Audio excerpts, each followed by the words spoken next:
इस दुनिया में आपको कोई भी इंसान मिलेगा जो सफल होगा, उसमें आपको एक चीज़ कॉमन मिलेगा, वो है definiteness of purpose.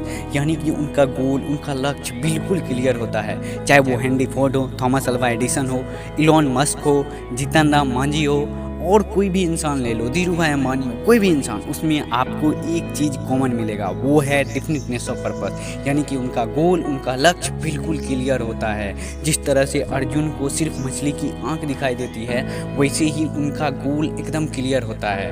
Thomas Alva Edison 10,000 बार कोशिश करते हैं और हारते हैं, 10,000 बार फेल होते हैं, लेकिन फिर भी वो क्या करते हैं, वो रुकते हैं नहीं, वो रुकते नहीं हैं, क्योंकि उनका लक्ष्य उनको क्लियर होता है कि बल्ब चाहिए और कुछ नहीं चाहिए। उसी तरह इलॉन मस्क का भी गोल क्लियर होता है कि हमें रीयूजेबल रॉकेट चाहिए और कुछ नहीं चाहिए। जीतन राम मांझी का गोल क्लियर होता है कि हमें पहाड़ काटना है और इससे रास्ता बनाना है, इसीलिए वो लगे रहते हैं। पर क्या आपको पता है कि नॉर्मल जो इंसान होता है वो कितना बार ट्राई करता है? वो इवन एक बार भी ट्राई नहीं करता, मतलब एक बार भी कोशिश नहीं करता कि एक बार कोशिश करूँ। वो सोचते सोचते सोच लेता है कि मुझसे नहीं होगा और वो छोड़ देता है।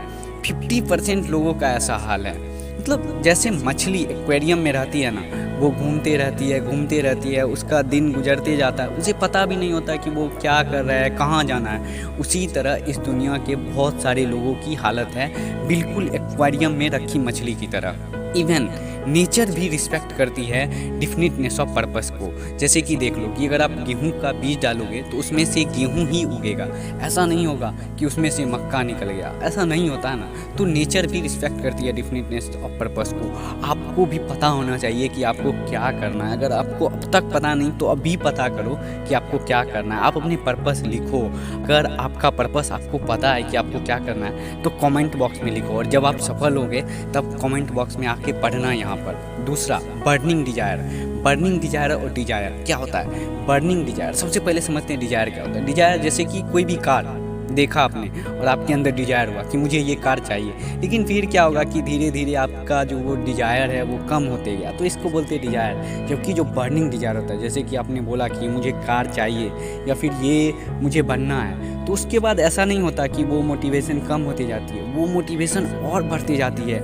आप दिन रात पढ़ रहे हो, उसके बारे में सोच रहे हो, खा रहे हो, तब भी एकदम मतलब पागलों की तरह उसके बारे में लगे पड़े हो, एकदम उस चीज़ के बारे में एकदम उसके अंदर डूबे जा रहे हो। तो ये होता है बर्निंग डिजायर। बर्निंग डिजायर घटता नहीं है, बढ़ते जाता है, तो इसको बोलते हैं बर्निंग डिजायर। जबकि जो डिजायर होता है ना, उसमें क्या होता है कि आप 10 दिन तो बहुत मोटिवेटेड रहते हो, उसके बाद आप डिमोटिवेटेड हो जाते हो। लेकिन बर्निंग डिजायर में ऐसा होगा कि आपका बढ़ते जाएगा, अगर बढ़ेगा नहीं तो कम तो नहीं होगा। आप एक मिड पॉइंट पे रहोगे कि हाँ होगा, एक दिन मिलेगी मंजिल जरूर। तीसरा habit, the winner never quits and quitter never wins.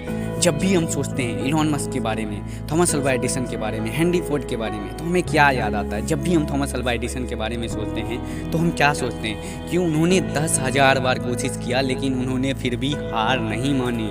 इसके बदौलत आज हम उन्हें याद करते हैं। जब भी हम सोचते हैं जीतन राम मांझी के बारे में, तब हम उनके बारे में क्या सोचते हैं कि वो तब तक पहाड़ काटते रहे जब तक कोई पहाड़ काट कर रास्ता नहीं बना दिया।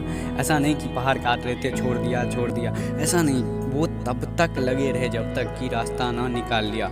उसी तरह इलॉन मस्क, वो लगे रहे तब तक जब तक कि रियूजेबल रॉकेट ना बना दिया। सिचुएशन टफ होती गई, उनका पैसा ख़त्म हो गया, कंपनी डूबने वाली थी, लेकिन वो लगे रहे, उन्होंने छोड़ा नहीं। और जब वो छोड़ा नहीं तो उनको रिजल्ट मिला।